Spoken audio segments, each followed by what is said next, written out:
explica'ns una miqueta en què podrà consistir el taller que farem de guitarra acústica al juliol a Musicària.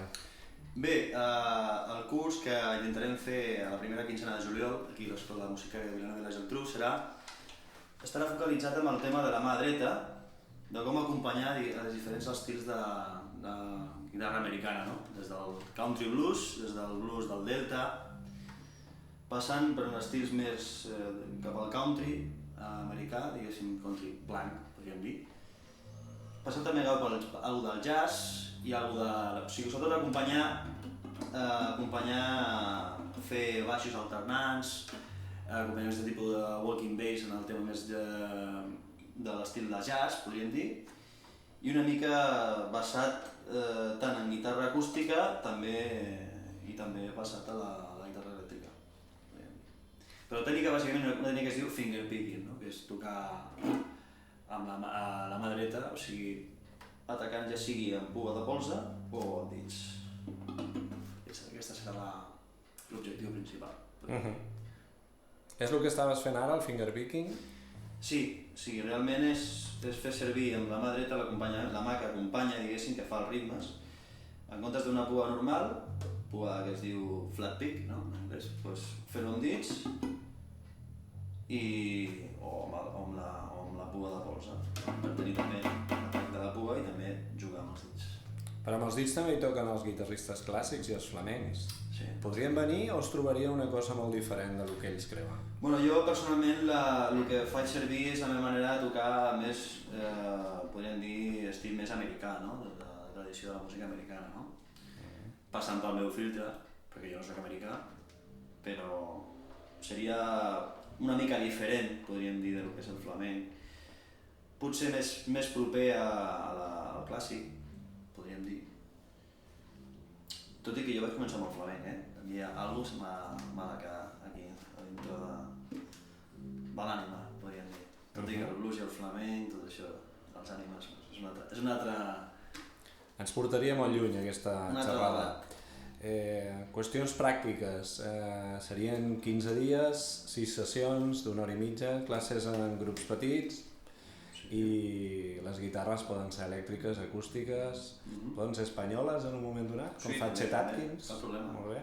I quan ens trobem que hi ha afinacions que tu fas servir com en el dobro ara acabes de tocar...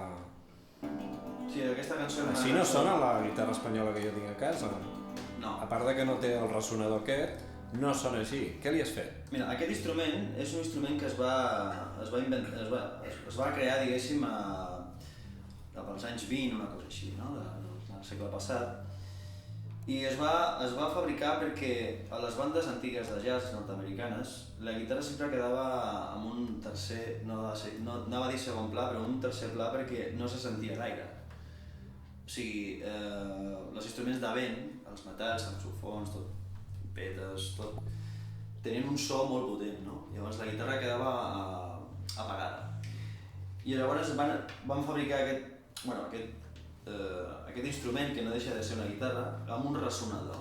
I aquest ressonador el que fa és projectar més el so i augmentar, diguéssim, amplificar aquest so, el so natural de la guitarra.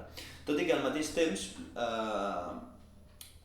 també, diguéssim, que s'ha traduït en el so, o sigui, el so de l'instrument ha canviat també, ja no sona igual que una guitarra, té aquest so una mica latós, podríem dir, i té un so molt característic que molts músics de blues i després de bluegrass han fet servir en el seu estil, la seva música, podríem dir.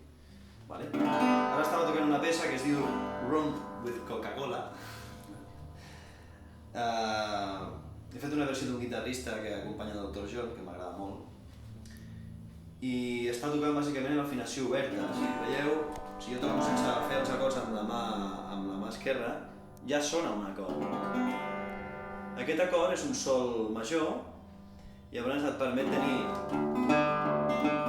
un acord sense fer cap cosa amb la mà esquerra i només afegint notes i fent melodies, no? Fer aquest acompanyament, no?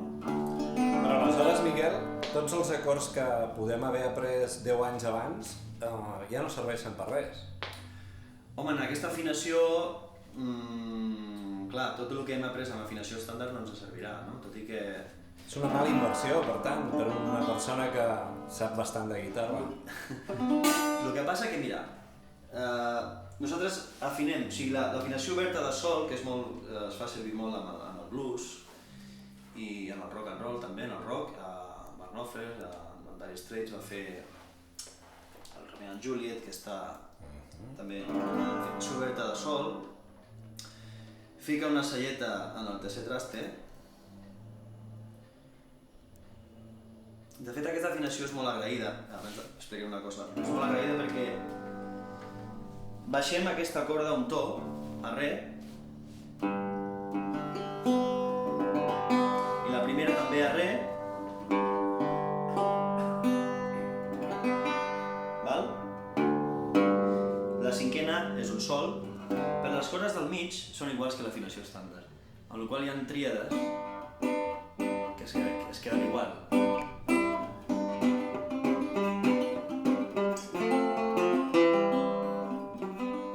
Fer trossos d'acords que s'assemblen a l'afinació estàndard. Exacte. Bueno, algo és algo. Podem conservar part dels acords que després tenim aquesta nota greu.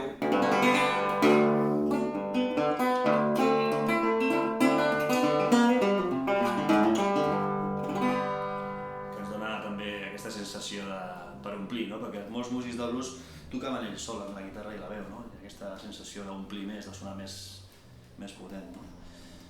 El Romeo and Juliet de